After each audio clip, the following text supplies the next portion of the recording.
इसको मैं थोड़ी देर दूँ, इसको भी कम कर।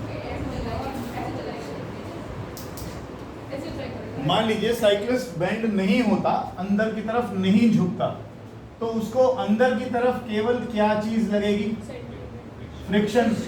और इस केस में फ्रिक्शन उसको क्या देगा? सेंट्रीपिटल फोर्स, जैसा कि हम परसों भी डिस्कस करके गए थे। इसका वेट किधर को होगा? नीचे को। ग्राउंड पर वेट होगा तो ग्राउंड क्या देगा? रिएक्शन कहाँ लगेगा? ऊपर को। तो फ्रिक्शन विल प्रोवाइड, अब लिखते जाना सब कुछ। अगर वो आगे आगे चल रहा होगा तो फ्रिक्शन तो पीछे से भी मिलेगा। नहीं, जब आप मुड़ोगे तो फ्रिक्शन आपको अंदर की तरफ लगेगा। वो आगे बढ़ रहा है तो पीछे से भी फ्रिक्शन मिलेगा। उसकी बात ही नहीं कर रहे हैं, कह रहे हैं कि अब टर्न ले रहा है तो फ्रिक्शन की डायरेक्शन किधर हो? क्योंकि अगर ये टर्न नहीं होगा, मुड़ेगा नहीं, तो आप देखो किसी भी टर्न पे अगर कोई चीज जाएगी, अगर वो मुड़ेगी नहीं तो कहाँ निकल जाएगी? सीधी निकल जाएगी ना। बस उसी की हम बात कर रहे हैं, उसको हम मोड़ रहे हैं अंदर की तरफ। अंदर फ्रिक्शन साइड में कैसे लगी? फ्रिक्शन साइड में मुड़ कहाँ रहे हो? इनर्शिया ऑफ डायरेक्शन के कारण कहाँ जाते हैं? बाहर की तरफ, मतलब टेंजेंशियली जाते हैं, लेकिन आप किधर की तरफ आ रहे हो? कौन ला रहा है? फ्रिक्शन। एक ही फोर्स है आपके पास, कुछ है ही नहीं अंदर। Friction will provide necessary centripetal force. तो फ्रिक्शन का सेंट्रीपिटल फोर्स का फॉर्मूला और फ्रिक्शन का फॉर्मूला म्यू आर, और आर किसके इक्वल है? Mu M G. अगर एम से एम कैंसिल कर दें तो वी स्क्वायर बन गया म्यू आर जी के इक्वल, और वी बन गया आपका रूट म्यू आर जी। और मैंने आपको कहा था ये वी कौन सी वी है? वी सेफ है, यानी ये वो सेफ वेलोसिटी है। आप इधर आ जाइए, लड़कियों के साथ बैठ जाइए। तो ये वो वी सेफ वेलोसिटी है जिससे हम बिना अंदर को बेंड हुए झुके और टर्न ले लेंगे इसमें, और हमें टर्न लेने में मदद करेगा केवल फ्रिक्शन। ठीक है जी, आगे लिखिए। बोलो। वो आर रिएक्शन, आर, ये वाला आर रिएक्शन है, ये छोटे वाला आर इस सर्कुलर पाथ का रेडियस है। ये सर्कुलर पाथ होगा ना, इसका कुछ रेडियस भी तो होगा। ये है radius of circular path, U R friction का म्यू। आइए बेटा आइए। रेडियस ऑफ सर्कुलर पाथ, ये क्या था? Coefficient of friction. Coefficient of friction इधर से आ जाएगा, इधर से आ जाती है।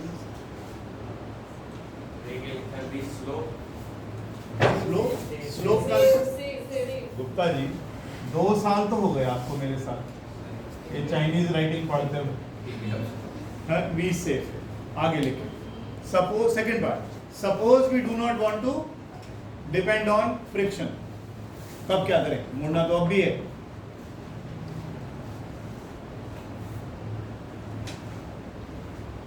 आर क्या होता है? कैपिटल आर क्या था? Normal reaction. नॉर्मल माने परपेंडिकुलर टू व्हाट? जिस सरफेस पे बॉडी रखी हुई है उस पर। 5 मिनट टाइम चला दो इसको, पसीना छूटे।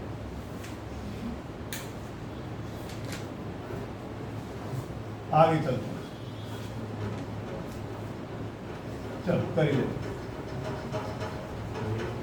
अब इसको मैं 2 तरीके से कराऊंगा। एक बार हम फ्रिक्शन ले ही नहीं रहे फ्रिक्शन, दूसरी बार में जैसे स्कूल में करवाएंगे वैसे करवाऊंगा। पहले हम कह रहे हैं फ्रिक्शन पर डिपेंड, मान लो हम नहीं करना चाह रहे तो हम क्या करें, ठीक है? फिर बाद में दोनों को इकट्ठा भी कर लेंगे।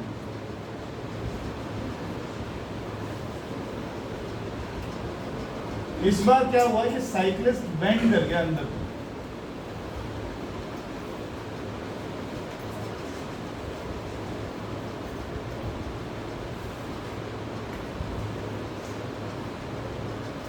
अंदर को झुक गया।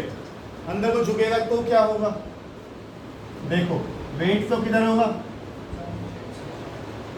रिएक्शन कहाँ है? Perpendicular to the surface. भैया टेढ़ा हो गया उसका, तो उसका रिएक्शन किधर गया, उसी डायरेक्शन में गया। अब इस R के कंपोनेंट्स तोड़ दो।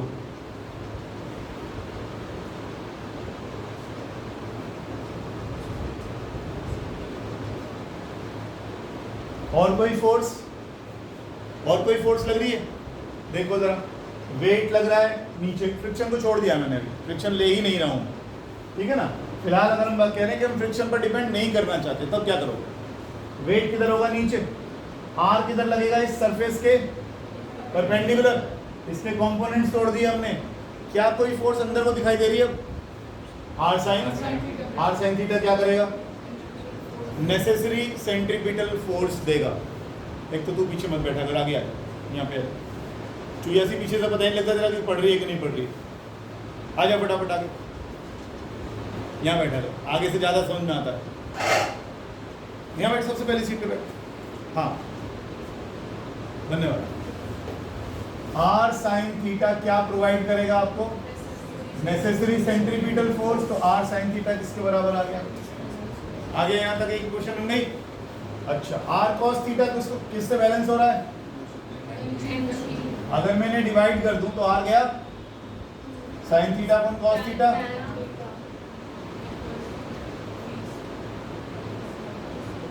tan थीटा किसके बराबर आ गया? v square by r। लिखिए जरा, लिखिए फटाफट।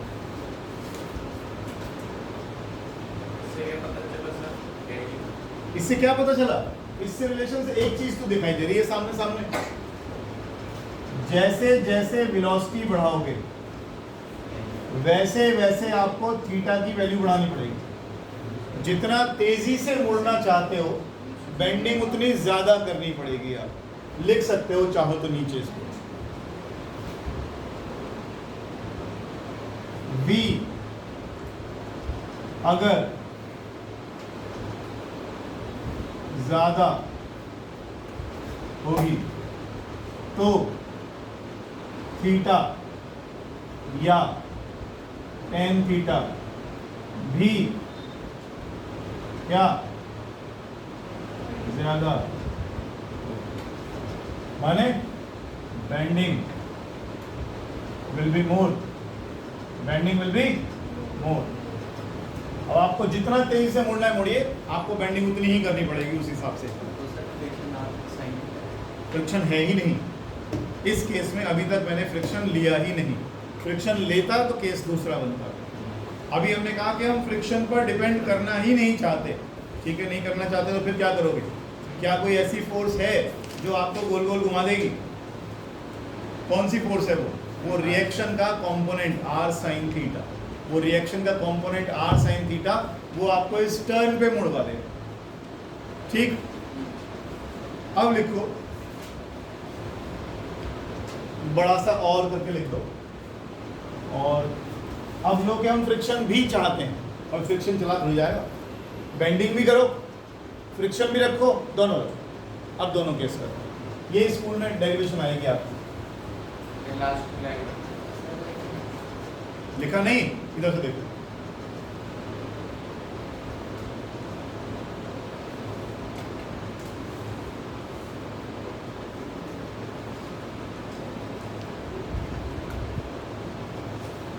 रुको, चलो और आगे चलते हैं।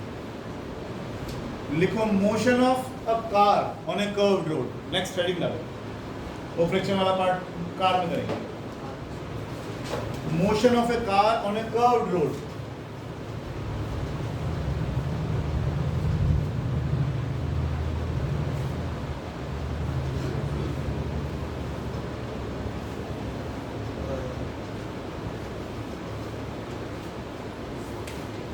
फिर से कर्व आ गई, ये आपकी कार आ गई,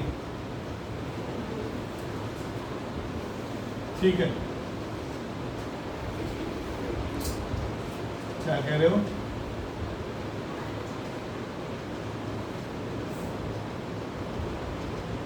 बनाइए।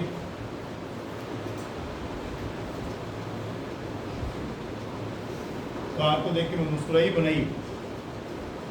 कार बहुत प्यारी लग रही है।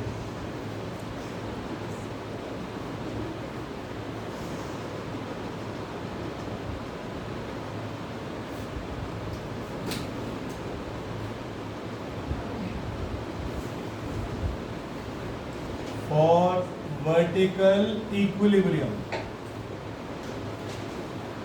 ये R1 R2 का दोनों का सम टोटल किसके बराबर आएगा? देखो जरा, R1 R2 दोनों का इक्विलिब्रियम, दोनों का वर्टिकल इक्विलिब्रियम में क्या केस बनेगा? R1 plus R2 equals to mg। अब ये F1 किसके बराबर है? फ्रिक्शन फोर्स किसके बराबर है? स्मॉल f लिखना चाहिए, जो हम लिखते आ रहे हैं, अब चेंज नहीं करते हैं उसको, फर्क तो कुछ नहीं पड़ता, फिर भी लिखते। टोटल फोर्स ऑफ फ्रिक्शन कितनी हो गई? F1 प्लस, और वो आपको क्या देगा? हाँ, तो F1 plus F2 will give you centripetal force mv square by r। F1 plus F2 किसके बराबर हो गया? Mu times R1 plus R2, और R1 प्लस R2 का सम टोटल किसके बराबर आ रहा है? देखना रिजल्ट में कोई चेंज आया? सेम आ गई ना? कार में भी वही आई है और साइकिल वाले में भी वही है। अंदर की तरफ कौन सी फोर्सेस लग रही है जो सेंट्रीपिटल फोर्स दे रही हैं? कौन सी फोर्स लग रही हैं? ये दोनों किस, इस व्हील में फ्रिक्शन, इस व्हील में फ्रिक्शन, समझ रहे हो? इस व्हील में फ्रिक्शन और इस व्हील में फ्रिक्शन, दोनों फ्रिक्शन अंडर रूट आएगा। हाँ ऑब्वियस आएगा, ठीक है, बिल्कुल 2 होगा, बिल्कुल 2, पूछने वाली बात है, ठीक है। आगे लिखो,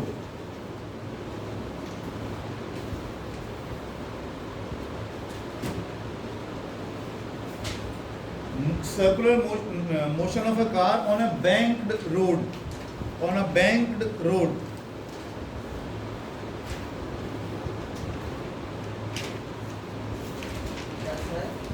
Motion of a car on a bank, BANKED,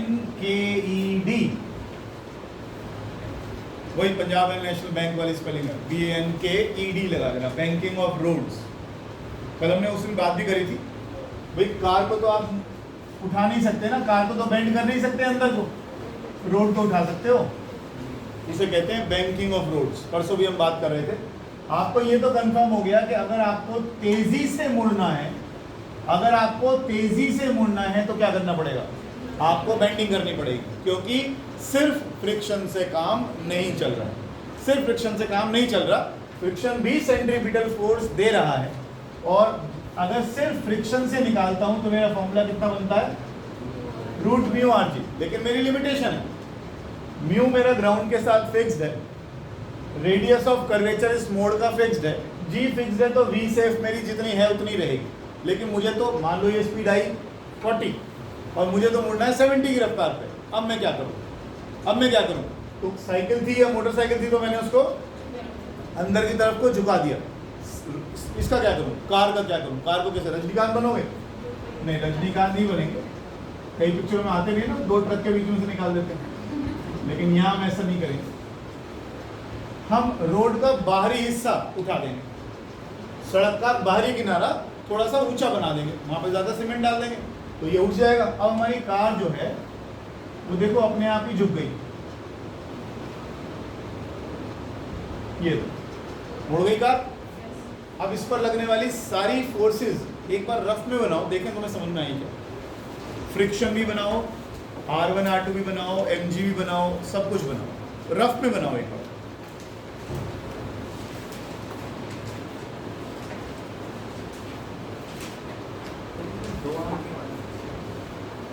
क्या करो? रिएक्शंस अलग अलग आएंगे ना बेटा, 2 हिस्से का, एक पॉइंट पे नहीं है ना सारा वेट कंसंट्रेटेड।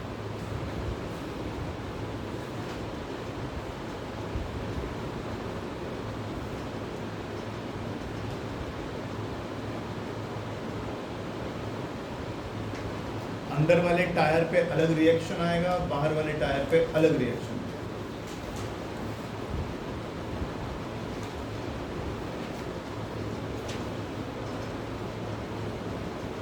एक क्वेश्चन सोच के बता, एक आदमी है वो सर्कुलर ट्रैक पे घूम रहा है, या यूं समझो ये हमारा ग्राउंड है, एक बार देखो तो, ये हमारा ग्राउंड है और उसने यहाँ कार चलानी है और कार को उसको ऐसे ही ऐसे ऐसे ही ऐसे ऐसे ही ऐसे घुमाना है लगातार।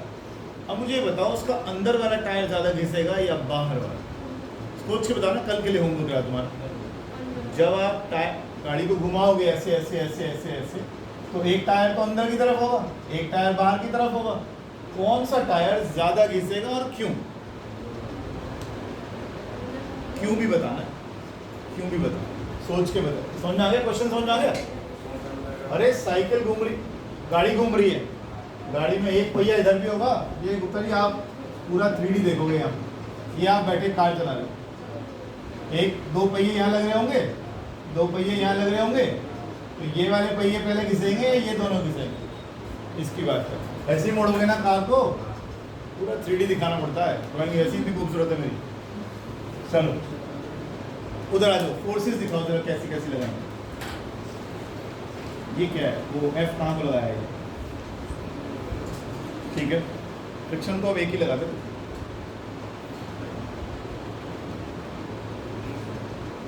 ये नीचे वाला टाइप लगा दे, सारा ओवरऑल कार के ऊपर एक ही लगा दे बस। F1 F2 रहने, नहीं तो फिर और कंपोनेंट जोड़ूंगा F1 प्लस F2, वो टोटल फ्रिक्शन ही बन जाएगा।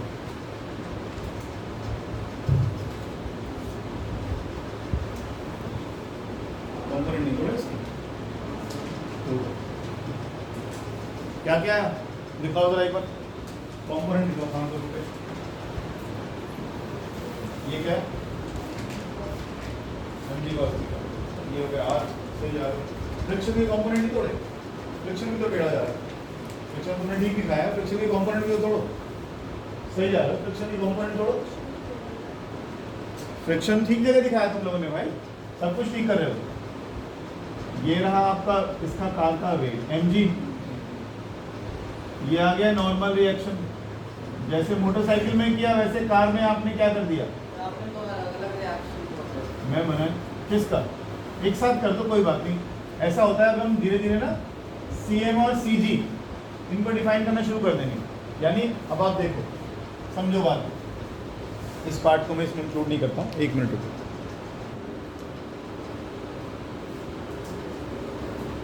ये चीज़ जो यहाँ क्लास में आके पूछ रहा है तो तू वहीं पे पूछ लेता घर पे फोन करके। नहीं पता तो किसी को भी नहीं पता, तो ये भी नहीं होता कि नाना होता है। पता किसको होता है? फोन करने से पता लगता है ना। कौन करेगा फोन में कि नहीं नहीं बेटा नहीं, देख लो देख लो। अबे क्लास में आने से पहले जब छुट्टी करी थी तो तुझे कम से कम ये पता करना चाहिए था कि क्लास में क्या हुआ, किससे पूछेगा। इतने टाइम में तो मेरे पास आ भी जाता तो भी करा देता हूँ। हो गया पूरा? ओके, अब मुझे बताओ अंदर की तरफ लगने वाली दो फोर्सेस के नाम। R sin थीटा और F cos थीटा। ये क्या कर रहे हैं दोनों? सेंट्रीपिटल फोर्स दे रहे हैं, दे रहे। अब ऊपर वाला वर्टिकल इक्विलिब्रियम की बात करो। R cos theta, R cos theta equals to mg plus F sin theta. बिल्कुल ठीक है। नीचे वो कौन कौन लग रहा है? mg और F sin थीटा। ये आ गया। इस F sin थीटा को इधर उठा लो, तो R cos theta minus F sin theta is equal to, एक इक्वेशन ये बन गई, एक इक्वेशन ये बन गई। अब इन दोनों इक्वेशंस को डिवाइड कर, इन दोनों इक्वेशंस को डिवाइड कर। R sin theta plus F cos theta. Sir R sin theta भी उसी लाइन पे अलाउ है। कौन सा वाला कह रहे हो? mg के साथ देखो ना, ये mg नीचे downward, F sin theta downward, और ऊपर को सिर्फ कौन सी लग गई? बट वो दोनों एक ही लाइन में डाउन कर। हाँ बेटा एक ही लाइन में, जैसे mg उस लाइन में एक है नहीं है उससे कुछ फर्क नहीं पड़ता। Downward ऑल आर वाली- एक्टिंग ऑन द कार, और कार पर जितनी वर्टिकल फोर्सेस हैं वो इक्विलिब्रियम में है, जो हॉरिजॉन्टल फोर्सेस हैं वो इक्विलिब्रियम, वो क्या कर रही है? सेंट्रीपिटल फोर्स दे रही है। ठीक, तो इसलिए ऊपर को लगने वाली फोर्सेस और नीचे को लगने वाली फोर्सेस को हमने इक्वेट कर रखा है। ऊपर लगने वाली R cos थीटा है और नीचे को लगने वाली ये भी है और ये, ठीक है। चलो पक्का सोच ले, ठीक, डिवाइड कर रहा हूं।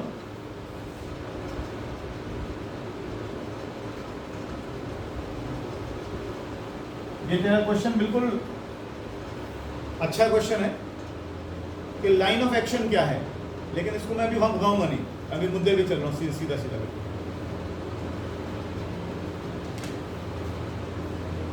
सारी चीजें रिकॉर्डिंग नहीं हो रही, चल रही है, यहां तक पहुंच गए। अब क्या कर सकते हैं, ये क्या आ गया, पूरी इक्वेशन को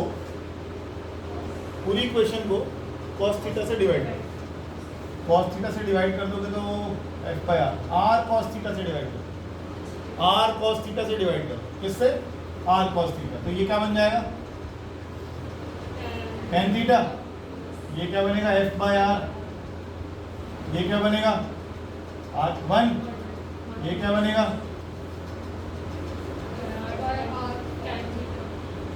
f बाय r, देखा सा लगता है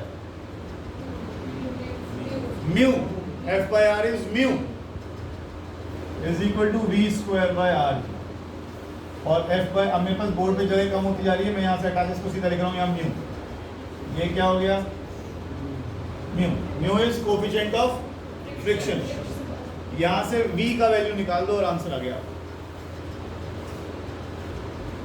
बस चीजों को दाएं बाएं ले जाना और कुछ नहीं करना, v निकाल दो, v आंसर आ गया।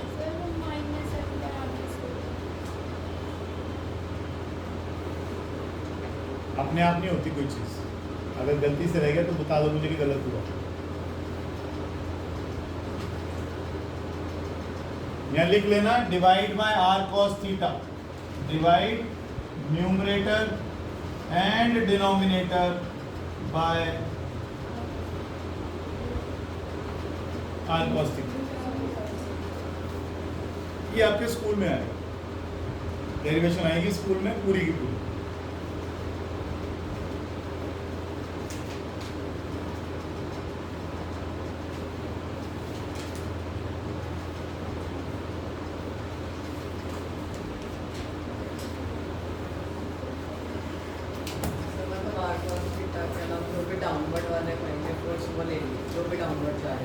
हमने वर्टिकल इक्विलिब्रियम लिया, all forces are being acted on the CM of the body, ये मानकर चल रहा है, ठीक है।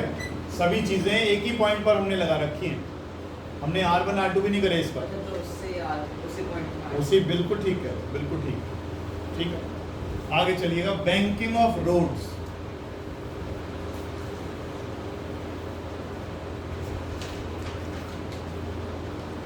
अलग से क्यों करवा रहा, छोड़ो, जरूरत नहीं, दिख तो रहा है यहाँ पर। मान लो आउटर एज आपने इतना रेज कर दिया, लेटर से रोड की चौड़ाई जो है ये है, ठीक है। अगर थीटा छोटा है, जो कि होता है, कितना बढ़ाओगे, 2 इंच 4 इंच 6 इंच बढ़ा लोगे, लेकिन रोड की चौड़ाई मान लो हमारे पास 50 फीट है, 40 फीट है, नॉर्मली चौड़ी सड़कों पर ही होता है। अब 40 फुट के मुकाबले में वो 4 इंच जो आपने उठाया वो तो कुछ है ही नहीं। आप देखो ये बहुत बड़ा कर्व नहीं आया, ये almost a straight line, it is almost a straight line. अब आपने हाईवे देखो, आप कभी गौर नहीं करते हो ना इन सब चीज़ों पर, इसलिए महसूस नहीं होता है। मैं बताता हूँ आपको, आप जब हीरो होंडा चौक से हाईवे पे चढ़ेंगे और हाईवे पे दौड़ेंगे दिल्ली की तरफ को, तो मंडी का एक वो आता है, ओवर ब्रिज आता है ना, उस ओवर ब्रिज से जस्ट पहले अगर आप देखोगे तो ये रोड यूं घूमती है और फिर यहाँ से सीधी होके वो राजीव चौक पे चली जाती है। यहाँ थोड़ा सा नज़र डालना, अगली बार घर पे जब जाओ किसी के साथ गाड़ी में, तो देखना ये वाला हिस्सा हमेशा ऊंचा है, कभी इसको गौर करना आप जाते हो। अगर ना हो तो बरसात वाले दिन महसूस हो जाएगा, क्योंकि सारा बरसात का पानी यहाँ इस डिवाइडर के बिल्कुल साथ साथ खड़ा होता है, और इतना लेवल है ऊंचाई का बाहरी हिस्से का कि आपको दिखेगा कि सड़क ऊंची है वहाँ से, और वो जानबूझकर बनाई जाती है क्योंकि एक्सप्रेस वे है, नेशनल हाईवे, तेज़ चलती हैं गाड़ियाँ, यहाँ पर एक लिमिट है यहाँ पर कि 80-100 चलेगी। तो जब भी बनाते हैं तो ये इंस्ट्रक्शंस होती हैं, कहीं पर भी देखना, जहाँ पर अभी जैसे बॉम्बे का एक्सप्रेस वे बना है और जगह बना है, सब जगह गाइडलाइंस होती हैं। ऐसे नहीं है एक्सप्रेस उठाया और तारकोला डाल दिया सड़क बना दी, ऐसे नहीं बनती हैं। हर चीज़ का लेवल दिखाया जाता है, कहाँ जाएगा पानी, कहाँ जाएगा, कहाँ से सड़कें। अब मान लो इन्होंने इस पर 120 की रफ्तार से वो दिए, टर्न नहीं होंगे क्या, टर्न नहीं होंगे हाईवे पे टर्न भी होंगे। कितने शार्प टर्न देने हैं, कितने शार्प टर्न पे कितना एज उठाना है। कुछ टर्न बिल्कुल ही ऐसे होते हैं, है ना। अभी मैं कल देख रहा था एक वीडियो, कोई पहाड़ पे नहीं जा रहा था, तेजी से लड़की के हाथ में थी गाड़ी, ऑब्वियसली खतरनाक ड्राइवर्स, नहीं वो वैसी गाड़ी थी, वो यहाँ आई और दीदी ने स्पीड तेज कर दी, धाड़। वो खतरनाक ड्राइवर्स तो होती हैं लड़कियाँ, सच्ची में। उनने सामने अभी कल का ही वीडियो, कल का न्यूज़ में आया हुआ कल। अब हुआ क्या, ये टर्न बहुत छोटा टर्न था, तो आपको स्पीड स्लो रखनी चाहिए। कैसे पता आपको, कैसे पता? गाड़ी में यहाँ तो कहीं इन्होंने पहाड़ों पे तो कहीं आपको ऐसे वो कमी देखने को मिलता है कि आउटर एज रेस कर रखी है। तो आपके पास क्या है, केवल फ्रिक्शन mv²/r किसके बराबर आएगा, आपके μrg के बराबर आएगा। तो आपके पास तो सेफ वेलोसिटी बिल्कुल पक्की, आपको पता है कितनी मोड़नी है आपने। आगे सामने पहाड़ है, क्या करोगे? कहीं घुसा सकते हो, कहीं या तो खाई में कूदोगे। उल्टे काम नहीं करने चाहिए। जितना वी सेफ हो उससे कम 40% कम करके चलना चाहिए। मोड़ में कोई आफत नहीं आती है। सबसे ज़्यादा एक्सीडेंट्स होते हैं मोड़ पर। दिल्ली में कई पुल बने हुए हैं, तुमने अगर तुम बारापुला वाले पुल पर गए हो कभी, बारापुला समझते हो, बहुत लंबा पुल बना हुआ दिल्ली में, क्रॉस बना हुआ पूरा, काले खां से चढ़ते हैं और यहाँ एम्स पे निकलते हैं। तो बहुत सारे पुल लगातार जोड़े हुए हैं। तो 12 पुल बोलते हैं शायद, इसीलिए बारापुला बोलते हैं उसका नाम, या कुछ और कारण मुझे पता नहीं इसका। अब वहाँ पे उन्होंने जहाँ से वो चढ़ाते हैं, इतना शार्प टर्न है कि एक बार को तो ड्राइवर अगर कोई नया हो तो सीट से घूम जाता है। यूं टर्न है, बिल्कुल यूं टर्न है। अब आप वहाँ दौड़ाओ 100 की रफ्तार पर, तुम्हें पता लग जाएगा कैसे दौड़ती है गाड़ी। क्यों? क्योंकि बेंडिंग तो कुछ है नहीं वहाँ पर, बेंडिंग किसी तरह की है नहीं, टर्न बिल्कुल यूं शार्प है। तो आपको क्या करना पड़ेगा, अपनी वी सेफ को कम करके चलो, नहीं तो पुल से नीचे गिरोगे। ये बहुत कॉमन एग्जांपल्स हैं। जो लड़कियां तेज चलाते हैं ना, उनको मैं नॉर्मली बता रहा हूँ ये बात। ये मोड़ पर बहुत सख्त ध्यान रखा करो। ये एक मेरे सामने हुआ था, मैं पहले हिसार में रहता था, कोई लड़की जा रहे थे मोटरसाइकिल बहुत तेज, मुझे मेरे को अभी भी लाइव याद है। वो ऐसे था, वो ब्रिज था ऐसे करके, और वो यहाँ से मेरा स्कूटर यहाँ था, यहाँ से मुझे ओवरटेक किया उसने। इतना तेज थे कि उनसे मुड़ा ही नहीं गया, मुड़ा जाएगा ही नहीं आपसे, क्योंकि वहाँ पर भी पुल इतनी स्पीड के लिए तो बने नहीं है। पुल हल्की स्पीड्स के लिए बने हुए कि भाई 60 ज़्यादा 50-60 पे चलाओ। मेरे ख्याल से रहे होंगे 70, 80, 90 पे हो कम से कम। अब यहाँ वो टर्न लिया ही नहीं गया उनसे, सीधा यहाँ टकराया। तो किस्मत अच्छी थी कि यहाँ टकराने के बाद वो यहीं गिरे, नहीं तो नीचे रेलवे लाइन थी। मुझे अभी भी ध्यान है, बहुत खतरनाक हुआ था। इसलिए बेटा ध्यान रखा करें, ये सिर्फ फिजिक्स नहीं है, ये सिर्फ फिजिक्स नहीं है, हर चीज़ को। क्या कह रहे हो? लगी वो ऐसे करके उसने क्या चीज़?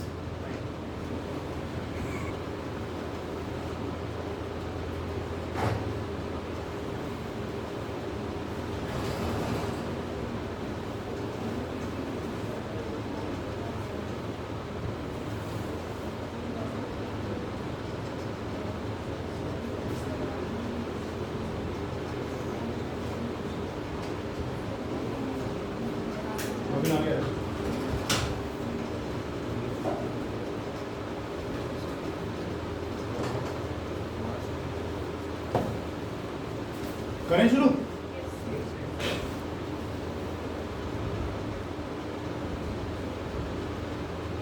देखो, ये एट एनी पॉइंट P ले लिया हमने, ये मिडिल पॉइंट आ गया, ये लोएस्ट पॉइंट आ गया, वो हाईएस्ट पॉइंट आ गया। अगर मैं इसकी इक्वेशन बनाता हूँ तो ये चीज़ गोल गोल तो घूम ही रही है। अगर कोई चीज़ गोल घूमती है तो कौन सी फोर्स चाहिए उसको? Centripetal force. अब जरा देखो, इस लाइन के अलावा कौन कौन सी फोर्स लग रही है? T लग रही है और mg cos थीटा लग रही है। mg sin थीटा क्या कर रही है? वेट तो नहीं चाहिए अब आपको, वेट के तो कंपोनेंट तोड़ लिया आपने, हटा दो इसको, ये लो मैंने इसको हटा दिया। अब देखो mg sin थीटा क्या कर रही है? इसको दोबारा खींच के ला रही है इसको अपनी पोजीशन पर। तो mg sin थीटा इसको दोबारा खींच के ला रही है अपनी पोजीशन पर। ये क्या लगी? टेंशन, और बाहर को क्या लग गया? mg cos theta. लेकिन फिर भी ये घूम तो रहा है ना, घूम रहा है तो सेंट्रीपिटल फोर्स भी होगी। सेंट्रीपिटल फोर्स कौन दे रहा है इसको? P minus mg cos theta is providing centripetal force।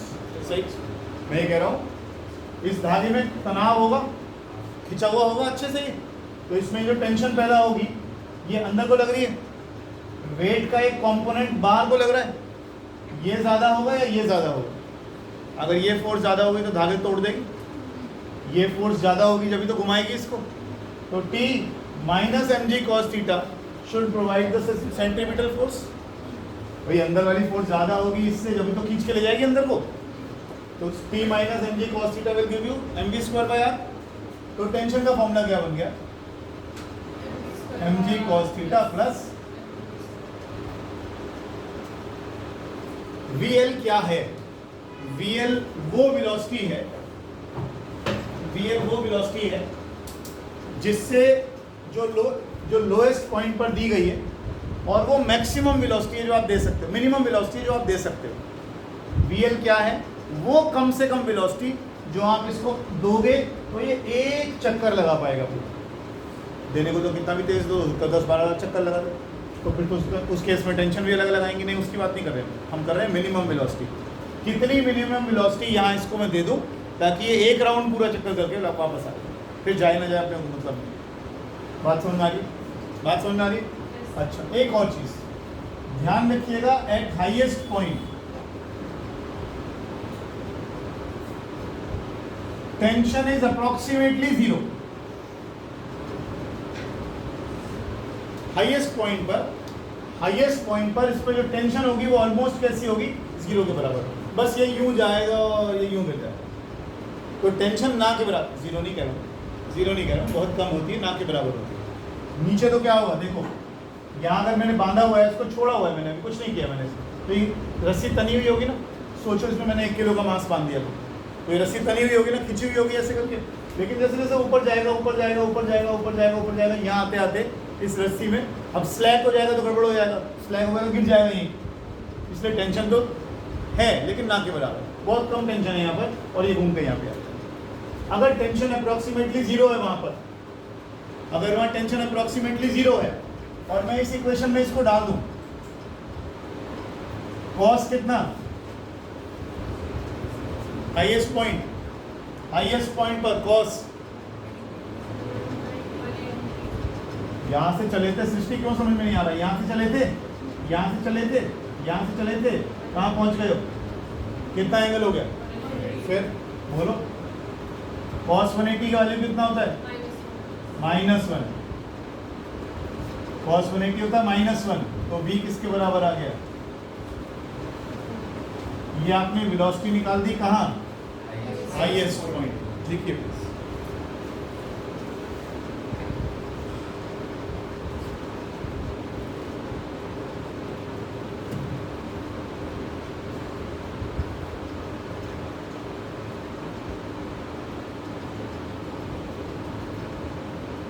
क्या हाईएस्ट पॉइंट पर ये ऊपर से नीचे गिर पड़ा, नहीं गिर पड़ा। अगर ये नीचे नहीं गिर पड़ा तो सबसे ऊपर वाले पॉइंट पर वेलोसिटी पर, सबसे ऊपर वाले पॉइंट पर इसको सेंट्रीपिटल फोर्स कौन दे रहा है,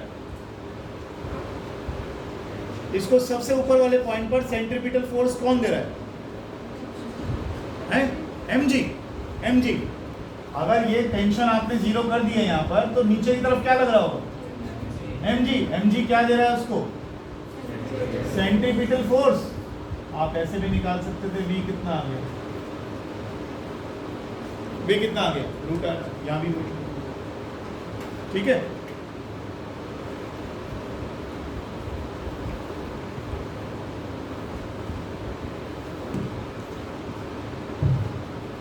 तो मेरा काम तो हो गया, बाकी काम मैं तुमसे करवाऊंगा। हटा दो इसको यहाँ से थोड़ा बहुत। ये हाईएस्ट पॉइंट पर वेलोसिटी कितनी आ गई, ठीक। अब मुझे लोएस्ट पॉइंट के बारे में बताओ कुछ, फिर चलें आगे। लोएस्ट पॉइंट पर क्या इक्वेशंस बन सकती हैं, लोएस्ट पॉइंट पर थीटा कितना है, 0। लोएस्ट पॉइंट पर थीटा कितना है, देखो यहाँ से थीटा शुरू हुआ, ये थीटा कुछ बन गया, ये 90 हो गया, ये 180 हो गया, तो जब बिल्कुल यही ले लूंगा तो थीटा कितना हो गया, 0, थीटा हो गया 0। क्या यहाँ टेंशन और वेलोसिटी निकाल सकते हो, कोशिश करके देखो, शायद बन जाए। 9th क्लास में आपने law of conservation of energy भी पढ़ा हुआ है, थोड़ा बहुत वहाँ भी कोशिश की जा सकती है।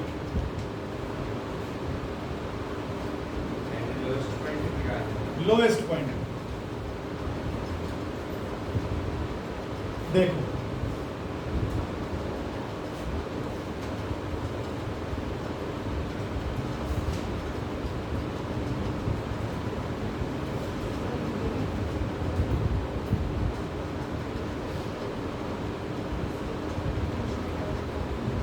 पोटेंशियल एनर्जी याद है क्या होती थी? काइनेटिक एनर्जी याद है क्या होती थी? काइनेटिक एनर्जी होती है energy due to motion. Formula क्या होता है? Half mv²। और पोटेंशियल एनर्जी का फॉर्मूला mgh। ये तो याद है। आपने यहाँ से बॉल को यूं मारा तो क्या दिया आपने उसको? कौन सी एनर्जी दी? काइनेटिक। आपने ऐसे चलाया उसको तो कौन सी एनर्जी आई? धीरे धीरे उसकी हाइट बढ़ने लगी और ऊपर और ऊपर और ऊपर, यहाँ तक यहाँ तक यहाँ तक आ गई, हाईएस्ट पॉइंट पे पहुंच गई। यहाँ आते आते उसके पास काइनेटिक एनर्जी भी है। हाँ है, वेलोसिटी है। क्या ग्राउंड से ऊपर आ गई है? हाँ आ गई है। कितनी ऊपर आ गई है? r + r 2r ऊपर आ गई है। जरा इसको एनर्जी कंजर्वेशन को इसमें लगाइए। देख, kinetic energy at lowest point plus potential energy at lowest point, kinetic energy at highest point plus potential energy at highest. ठीक लिखा है?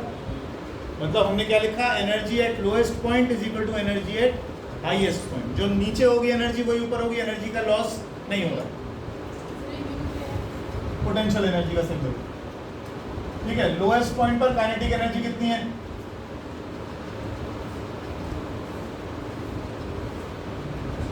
और लोएस्ट पॉइंट पर पोटेंशियल एनर्जी कितनी है? क्योंकि यहां से तो उठ ही रहे ऊपर की तरफ। तो एक मिनट यार, डोज कर लो। सब चीज बोर्ड से कॉपी करोगे? अरे गलत ही तो हो जाएगा, ज्यादा ज्यादा लिखने से मत डरा करो। प्लस mg इंटू हाइट कितनी हो गई? 2r। इसमें सब में से m को काट दें। vl निकालना चाहते हो, vh निकाल चुके हो। ठीक है, vl कितना है निकालना है आप। vh कितना है? √rg। तो ये rg बन गया और ये कितना बन गया? 2 से मल्टीप्लाई कर दूं सारी इक्वेशन को, तो vl का स्क्वायर किसके इक्वल हो गया? तो vl कितना आ गया? √5r। √5r।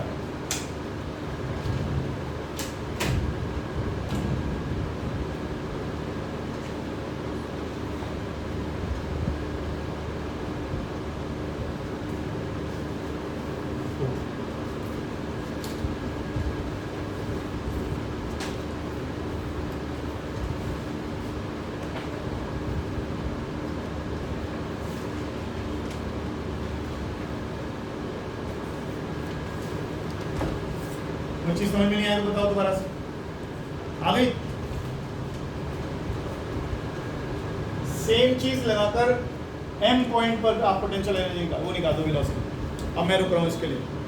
सेम चीज लगाकर, law of conservation of energy लगाकर आप m पॉइंट पर vm वेलोसिटी निकाल दो। निकालो। देखो, लोएस्ट पॉइंट पर काइनेटिक एनर्जी कितनी है? इसी को हटा के लिख दूं?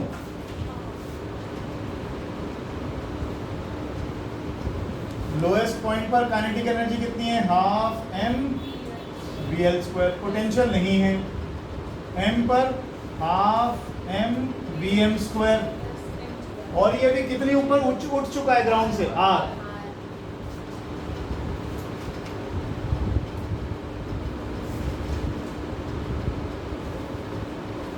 सारी इक्वेशन को 2 से मल्टीप्लाई कर दो,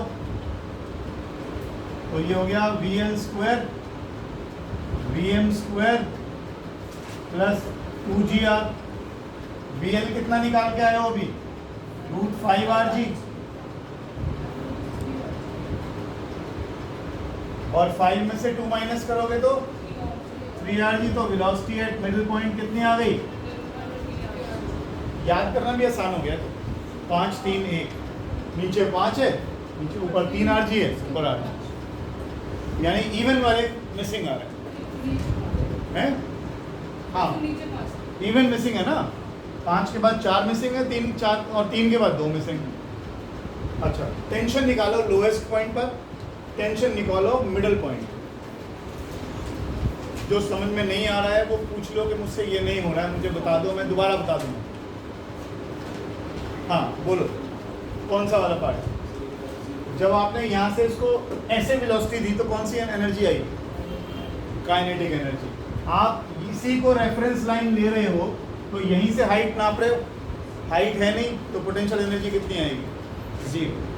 हाइट नहीं, हाइट पोटेंशियल एनर्जी का फॉर्मूला है mgh, h नहीं है पोटेंशियल एनर्जी भी नहीं है, सही है। इस पॉइंट पर हाइट नहीं है ना तो पोटेंशियल एनर्जी 0, पोटेंशियल एनर्जी। अब जब यहाँ पहुंच गई होगी तो चल रही होगी तो कौन सी एनर्जी होगी?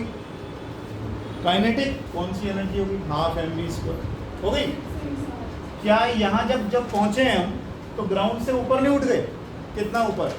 r, तो r डिस्टेंस तो mgh, h मतलब r, यहाँ पर r की इक्वल चीजें इधर उधर करिए, सारी इक्वेशन को 2 से मल्टीप्लाई कर दिया तो छोटे बच्चों वाला रहेगा, उसके बाद ठीक है ना।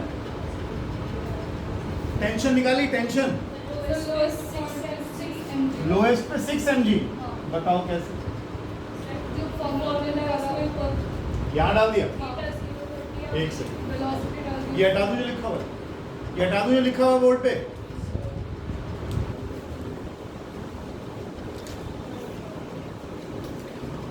Tension at the lowest point, इसी को उठा लेते हैं, m g cos 0 plus m v l square. कौन से पॉइंट पे निकाल रहे हो? Lowest point. cos 0 1 और vl का फॉर्मूला वैल्यू कितना निकाला है अभी? √5rg, तो 5rg हो गया।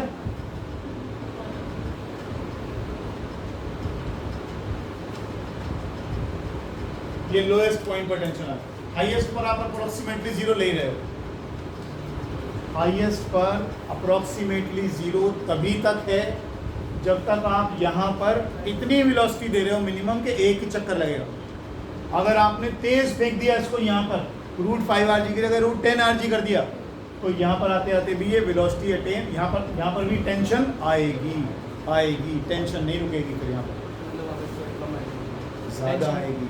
अभी तो है नहीं, अभी तो हमने इतनी कम थी कि नेगलेक्ट कर दिया हमने, 0 तो कभी हो ही नहीं सकती, ठीक है जी। धागे में हल्का फुल्का तनाव, टेंशन तो रहेगी, लेकिन हमने कहा कि इतनी है कि नेग्लिजिबल है और फोर्सेस के मुकाबले में, तो हमने उसको नेगलेक्ट कर दिया। लेकिन ये तभी तक है जब तक आप इसको √5rg से भेज रहे हो। अगर आपने उससे ज़्यादा से भेज दिया तो फिर यहाँ टेंशन 0 नहीं ले सकते, तो ज़्यादा कुछ ना कुछ लेनी पड़ेगी। जैसे इक्वेशन नीचे बनाइए फिर ऊपर भी बनानी पड़ेगी। कैसे? Tension mg will give you mv²/r। कौन कौन लगेगा नीचे पे? टेंशन भी लगेगी, वेट भी लगेगा, और दोनों मिलकर क्या देंगे? फिर हमने दोनों को इक्वेट करना, ठीक है ना। आगे चलो,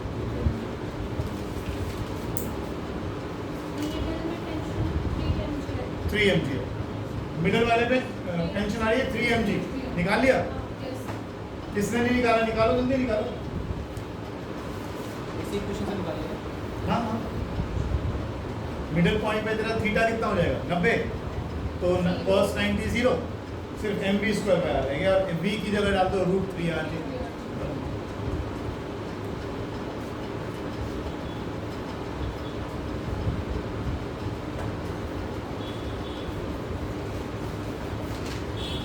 चैप्टर की थ्योरी खत्म हो गई। आप एक दो आर्टिकल बचा होगा तो बचा होगा, तकरीबन सब खत्म होगा। अब ये चैप्टर शुरू होगा, और तक तो खेल कूद चल रही है।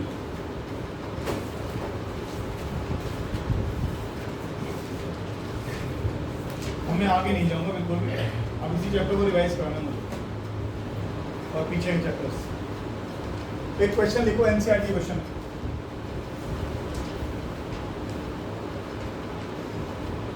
क्या नजर आ रहा है?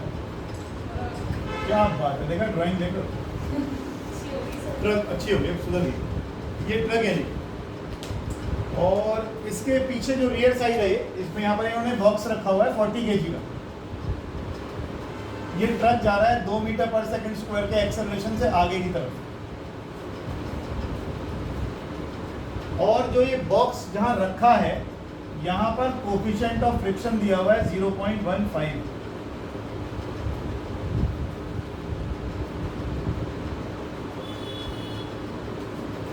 और बॉक्स रखा है 5 मीटर पीछे, इधर आगे की तरफ।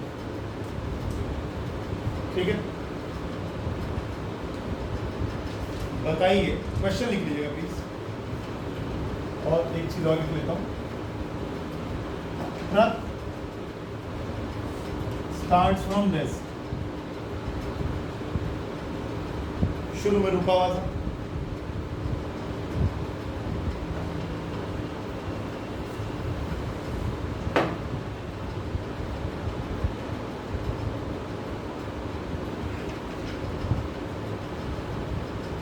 नहीं, मैं सिंपल बोल ही देता हूं। ये बॉक्स पहली बात तो गिर जाएगा या नहीं गिर जाएगा, ये डिसाइड करना है। दूसरी चीज, ये बॉक्स कब गिरेगा, टाइम। जब ये बॉक्स ट्रक से नीचे गिरेगा उस समय तक ट्रक कितना डिस्टेंस ट्रेवल कर चुकेगा, वो सारी चीजें आपको निकालनी है। असली इंपॉर्टेंट चीज तो ये, क्या ये बॉक्स गिरेगा, और गिरेगा तो क्यों गिरेगा। अब इसके लिए आपको 9th क्लास में जाना पड़ेगा। जब आप पढ़ते थे कि अचानक से बस चली तो यू मूव बैकवर्ड्स, पढ़ते थे ना, क्यों पढ़ते थे, inertia of rest, inertia of rest. आप गाड़ी में बैठे हुए, गाड़ी अचानक से चल पड़ी, आप किधर गिरते हो, पीछे की तरफ, तो इसका मतलब इसके ऊपर भी पीछे की तरफ फोर्स लगेगी, उसे बोलते हैं इनर्शियल फोर्स या सूडो फोर्स। पी नहीं बोलते हैं तो सूडो फोर्स, ठीक है जी, पी नहीं बोलते हैं। तो इस पर पीछे की तरफ, ये 5 मीटर का डिस्टेंस, पीछे की तरफ इस पे फोर्स लगेगी, कौन सी, सूडो या इनर्शियल फोर्स।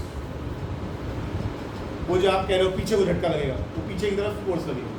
अगर ये 2 मीटर पर सेकंड स्क्वायर से जा रहा है तो ये भी 2 मीटर पर सेकंड स्क्वायर से पीछे की तरफ भागेगा, ठीक।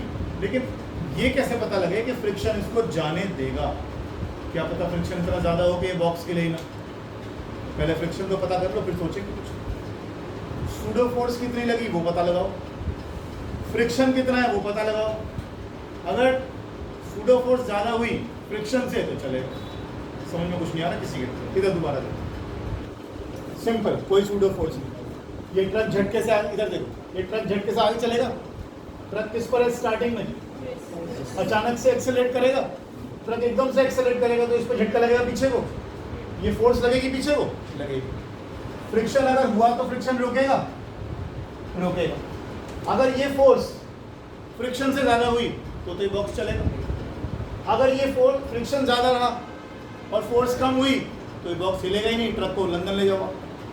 बात समझ लो, पहले तो ये तो डिसाइड करो चलेगा भी कि नहीं चलेगा। तो पहले आपको ये पता लगे, पहली बात तो सूडो फोर्स है कितनी, सूडो फोर्स कितनी है। दूसरी बात पता करो फ्रिक्शन कितना है, ट्रक जाना गिरना वो सब तो बाद की चीज़ें, पहले ये सब चीज़ें पता करो। सूडो फोर्स कैसे निकालोगे, इनर्शियल फोर्स कैसे निकालोगे, बॉक्स का मास कितना है,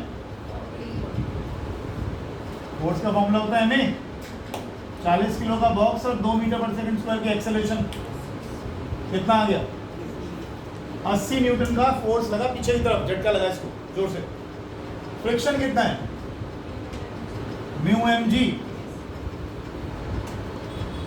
म्यू कितना है 0.15, मास कितना है, जी कितना है 15 × 60। फ्रिक्शन कम रहेगा भाई, इनर्शियल फोर्स ज्यादा है। कितनी फोर्स से चलेगा ये, 20, वेरी गुड, बस बन गई बात। नेट फोर्स कितनी लगेगी, 80 - 60। अब ये तो तय हो गया कि बॉक्स चलेगा, कितनी फोर्स से चलेगा, 20 न्यूटन की फोर्स से चलेगा। अब इसको कितना डिस्टेंस चलना है गिरने से पहले, 5 मीटर का डिस्टेंस चलना है उसको। अब बाकी काम तुम्हारा 9th क्लास का लेवल है बस। अब तुम गिराओ वो S = UT/PT जो भी इक्वेशन लगाते थे लगा। नई चीज में तो यही था जो अब हमने इस साल करा। अब कोशिश करो आंसर निकालने की और प्रभु से प्रार्थना कर। बॉक्स का एक्सेलरेशन कितना हुआ, फोर्स अपॉन मास, 20 न्यूटन की फोर्स लगेगी। सर √5 से ऐसे ही कुछ आ रहा है, कितना आ रहा है 2√5 आ रहा है ऐसे ही कुछ आंसर। आगे देख लेते हैं। बॉक्स का एक्सेलरेशन निकल गया, बॉक्स को कितना डिस्टेंस चलना है? 5 मीटर। 5 मीटर। बॉक्स को कितना डिस्टेंस चलना है? 5 मीटर। आगे बताइए कैसे करो। S is equal to ut plus half at square। आगे बताइए। S is equal to 5 u0 half a s कितना हो गया? तो ये हो गया तो t आ गया। चलो बहुत बढ़िया करा आपने। 2√5 सेकंड के बाद बॉक्स गिर जाएगा। अब इस टाइम में ट्रक कहाँ पहुंच गया? इस टाइम में कैसे निकाला? बताते जाओ, तुम लोग बताओगे ज्यादा अच्छा लगेगा। सर एक हाफ ए क्या हुआ बेटा? ये रहा एक्सेलरेशन बॉक्स। बॉक्स के ऊपर नेट फोर्स कितनी लगी थी? अच्छा ठीक है। x is equal to half at square. Acceleration truck का 2 है और टाइम हमने अभी निकाला 2.5 सेकंड। कितना आ रहा है? ये आ रहा है 20 मिनट। खत्म हो गया क्वेश्चन। अब देखो, अगर यहाँ एक मिनट देखोगे प्लीज, 1 मिनट के लिए देखो बस, एक बार प्लीज। अगर यहाँ फ्रिक्शन नहीं होता तो जितने एक्सेलरेशन से ट्रक आगे गया है उतने ही एक्सेलरेशन से आपका ये बॉक्स भी पीछे जाता। लेकिन अब की बार एक्सेलरेशन उतना नहीं आया। क्यों नहीं आया? क्योंकि जितनी फोर्स ट्रक ने आगे लगाई उतनी बॉक्स पर लग नहीं पाई, क्योंकि फ्रिक्शन ने उसको कम कर दिया। कितना कम कर दिया? 60 कम कर दिया। सूडो फोर्स कितनी निकल कर आई थी? 80। यानी पीछे की तरफ जो झटका लगा था वो कितना था? 80 न्यूटन का। लेकिन फ्रिक्शन ने उसको कुछ कम कर दिया, तो वो झटका या पुश पीछे की तरफ को कितना रह गया? केवल 20 रह गया। तो 60 किसने खत्म किया? फ्रिक्शन। अगर फ्रिक्शन नहीं होता तो ये बॉक्स 80 न्यूटन से पीछे जाता और इसका एक्सेलरेशन भी कितना होता? 2 मीटर पर सेकंड स्क्वायर, जो हमारे ट्रक का था। समझ रहे हो बात? फिलहाल लेकिन सब चीज़ें थी तो उस हिसाब से हमने क्वेश्चन लिख लिया। क्वेश्चन आगे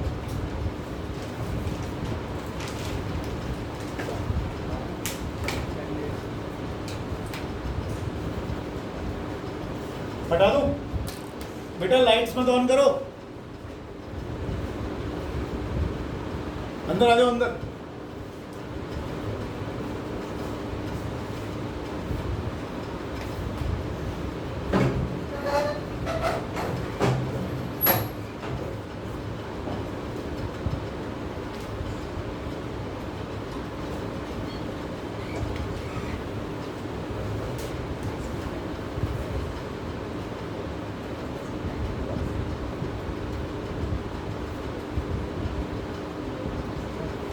यहाँ से एक बॉल को रोल करना है मेरे को ऊपर से, और यहाँ समझ लो कि एक ऐसे करके मैंने कुछ स्लोप सा बना रखा है ऐसे करके।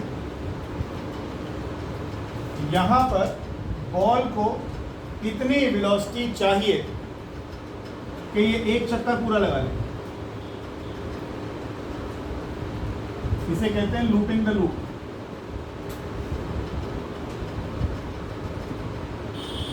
कितनी हाइट से इस बॉल को ड्रॉप कर दिया जाए ताकि वो यहाँ इतनी वेलोसिटी अटेन कर ले so that it can cover 1 vertical circle. Simple छोटा सा क्वेश्चन, करना ही कुछ नहीं है। कितनी हाइट से ड्रॉप कर दूं, कितनी हाइट से ड्रॉप कर दूं कि यहाँ आते आते इतनी वेलोसिटी हो जाए कि एक चक्कर लगा ले वर्टिकल सर्कल में। एक चक्कर लगाने के लिए वर्टिकल सर्कल में नीचे वेलोसिटी कितनी चाहिए थी? √5 rg। तो यानी यहाँ आते आते उसको वेलोसिटी कितनी चाहिए? √5 rg। अब सोचो, अब तो क्वेश्चन में कुछ बचाएंगे ना भी निकालो। बार बार प्लीज बोल, प्लीज बोल। अब ठीक, सवाल ये है कि यहाँ आते आते वेलोसिटी कितनी अटेन कर लेनी है। देख, वर्टिकल सर्कल बनाया था हमने। वर्टिकल सर्कल में हमने क्या बोला था? ये वाली वेलोसिटी को क्या बोला था हमने? नहीं, क्या बोला था हमने कि ये वो मिनिमम वेलोसिटी है जो आप इसको दोगे तो ये एक कंप्लीट सर्कल करके आ जाएगा, है ना। ये कैसी बोली थी? Minimum maximum? मिनिमम बोली। अब यहाँ पर भी वही कह रहा है यहाँ पर एक लूप हो जाना चाहिए पूरा वर्टिकल सर्कल में। एक वर्टिकल सर्कल में लूप कब बनेगा? जब ऊपर से गिरते गिरते गिरते गिरते इसकी वेलोसिटी यहाँ कितनी हो जाए? √5 आर। तो अगर नीचे √5 आर जी होगी तो एक चक्कर लगा लेगी पूरा? बिल्कुल लगा लेगी। अब हमें एक पूछा सवाल ये है कितने ऊपर से छोड़ूं, कितने ऊपर छोड़ूं? हालांकि हमने अभी तक चैप्टर शुरू नहीं करा वर्क का एनर्जी, लेकिन अगर उसको यूज़ करोगे जो भी आपने करा भी तो ज़्यादा आसानी रहेगी। जब आप उसको ऊंचाई से छोड़ते हो तो कौन सी एनर्जी होती है उसमें? पोटेंशियल। नीचे आते आते वो किस में कन्वर्ट होती है? कोशिश करके देखो, कोशिश करके देखो।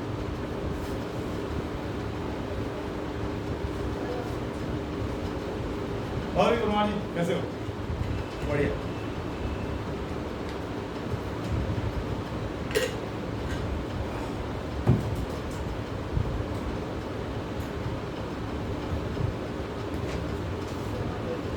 कितना है?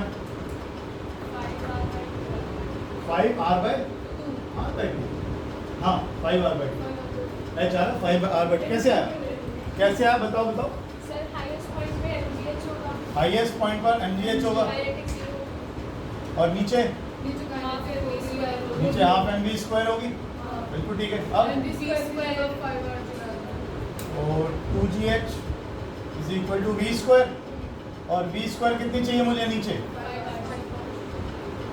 आ गया। दो बार पूछ, प्लीज बोल, प्लीज बोल, प्लीज बोल।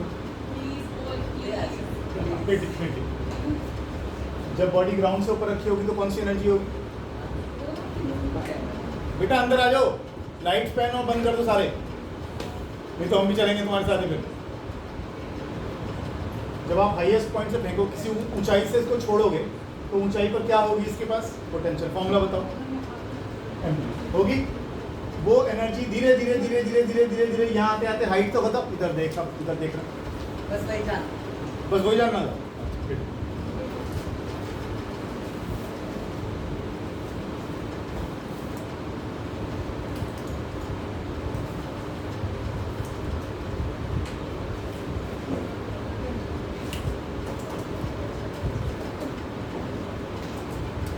आगे चलो।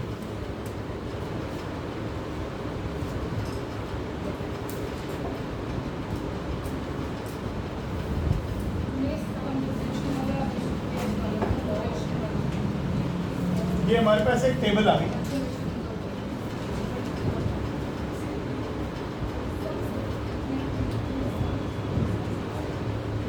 और इसके ऊपर एक चेन रखी हुई,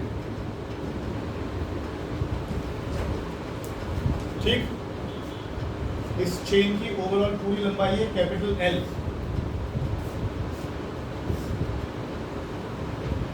अगर फ्रिक्शन नहीं हुआ तो ये चेन का क्या होगा? अगर टेबल और चेन में फ्रिक्शन नहीं हुआ तो क्या होगा? अगर आपने इसका थोड़ा सा भी लूप नीचे लटका दिया ना, धड़ाम नीचे, क्योंकि रोकने वाला कौन है? वो कोई भी नहीं, कोई भी नहीं। लेकिन ये पूछ रहा है कि यहाँ फ्रिक्शन है, वो बता रहा है कि फ्रिक्शन है। बताइए इस चेन का कितना हिस्सा टेबल से लटका सकता हूँ कि ये ना गिरे? मतलब मैक्सिमम कितना हिस्सा चेन का यहाँ लटका सकता हूँ which can overhang the table without slipping? बताइए कैसे? फ्रिक्शन का वैल्यू है 0.25। यहाँ पर फ्रिक्शन का वैल्यू कितना है? 0.25। चेन है, चेन टेबल पे रखी थी, थोड़ा सा हिस्सा मैंने लटका दिया, अब उसका वेट किधर को हो गया? यानी एक फोर्स लग गई नीचे खींचने के लिए। अगर फ्रिक्शन नहीं हुआ तो क्या होगा? धड़ाम नीचे।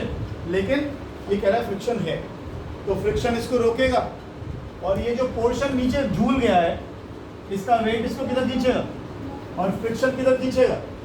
तो ये कह रहा है बताओ कितना चेन का पोर्शन, मैक्सिमम पोर्शन ओवरहैंग कर सकता है, ये स्लिप ना करे। मतलब थोड़ा सा लटका के देखा आपने, नहीं गिरी, थोड़ा और लटका के देखा, नहीं गिरी, तो कितना पोर्शन इसका नीचे लटका दूं ताकि ये ना गिरे? पोर्शन मतलब फ्रैक्शंस। आपसे मैं ये पूछ रहा हूं, what portion of the chain can overhang the table? बताइए।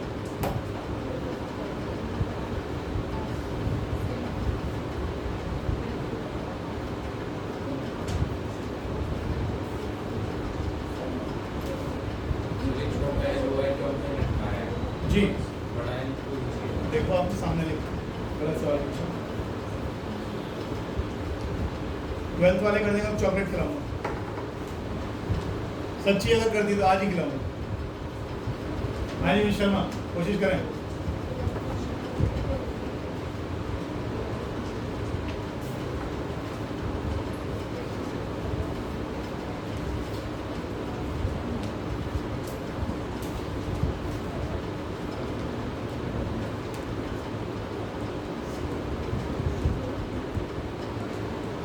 ये जो चेन झूल रही है इसका मास कितना है? पूरी जो चेन का हिस्सा झूल रहा है उसका मास कितना है? हाँ, एन लेंथ का मास कितना है? 1 लेंथ का मास कितना होगा? और एल लेंथ का मास कितना होगा? यही होगा ना। ये पोर्शन का मास जो है ये इसको कहाँ खींच रहा है? वेट। और रोक कौन रहा है? फ्रिक्शन। फ्रिक्शन किस पे लग रहा है? वो बचे हुए पोर्शन पे लग रहा है। निकाल। अब तो कर दो।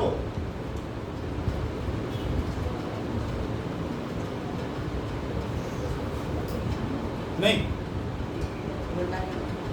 घूमना क्या था? अगर ये चेन 1 मीटर की है तो इसमें 1/4 मीटर लटका दूं, 1/2 मीटर लटका दूं या 0.1 मीटर लटका दूं। कितना लटका दूं ये फिसले ना। सवाल समझोगे नहीं तो आंसर भी नहीं निकलेगा। क्वेश्चन समझ में आ गया कि नहीं? क्वेश्चन बता दो उसमें तो आंसर मैं करा दूं। आपको ये पता लग रहा है इसका वेट किधर खींच रहा होगा इसको, और इसे रोक कौन रहा होगा? ये तो कंफर्म है। जब तक ये और ये बराबर हैं तब तक तो कोई दिक्कत नहीं है। ये ज्यादा हो गया तो एक काम करते हैं, हम करते हैं सर एक मिनट सर निकालो निकालो friction on L minus L part is equal to weight. देखना ये समझ में आ रहा है क्या? जो मैं भी बोल रहा था वो मैंने यहाँ लिख दिया है। जो बचा हुआ पोर्शन है ये कितना बच गया? यही करा है ना। किस पोर्शन पर फ्रिक्शन लगेगा? L माइनस L पर। 4L पर है 4L पर आपने फ्रैक्शन 4 बाय मुझे ना कर तो सही, कर तो सही। इसका आंसर म्यू की टर्म्स में निकाल दो। आप म्यू की वैल्यू डालने की जरूरत नहीं है। मैं डाल इसका आंसर सिर्फ म्यू की टर्म्स में आएगा। L by L is equal to some mu mu कुछ आएगा। छोटे रॉबिन ये पार्ट समझ में आ रहा है कि नहीं आ रहा? ये किसको नहीं आया यहाँ बताओ पहले, कभी आगे चलूंगा मैं। इसके आगे नहीं लिखना शुरू करूँगा। ये जो पोर्शन यहाँ से यहाँ तक चेन का है इस पर क्या लग रहा है? और ये जो झूल रही है, ओवर हैंग कर रही है, इसका क्या कर रहा है? वेट। अगर ये वेट और ये फ्रिक्शन बराबर हो गया तो रुक जाएगी ना। हम यहीं तो रोकना है। अच्छा, फ्रिक्शन का फॉर्मूला हम पढ़ते हैं म्यू आर, और आर किसके इक्वल है? mg।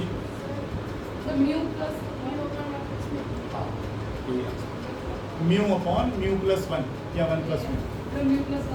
देखो जरा फ्रिक्शन किस पोर्शन पे लग रहा है? L माइनस L पर। फ्रिक्शन का फॉर्मूला क्या है?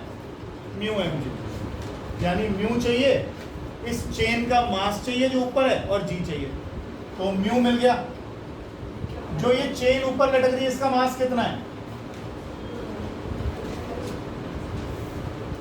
Into is equal to. जरा देखो मैंने क्वेश्चन खत्म कर दिया। पहले देखो, जब समझ में आए तब यहाँ करना, छोड़ दो अभी लिखना लिखाना बाद में देखेंगे। फ्रिक्शन का फॉर्मूला क्या है? Mu mg। तो म्यू को म्यू लिख दिया। ये किसका मास है? जो टेबल पर चेन पड़ी हुई है। m बाय एल इंटू छोटा एल करता हूं तो इसका मास निकल आता है। m बाय एल इंटू इसका लेंथ करता हूं तो ये निकल। बेटा अंदर आ जाओ बच्चों, अंदर आ जाओ, अंदर गर्मी हो रही बात।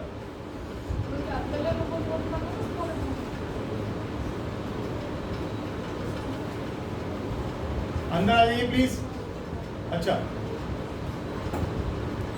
क्या क्या कैंसिल हो गया?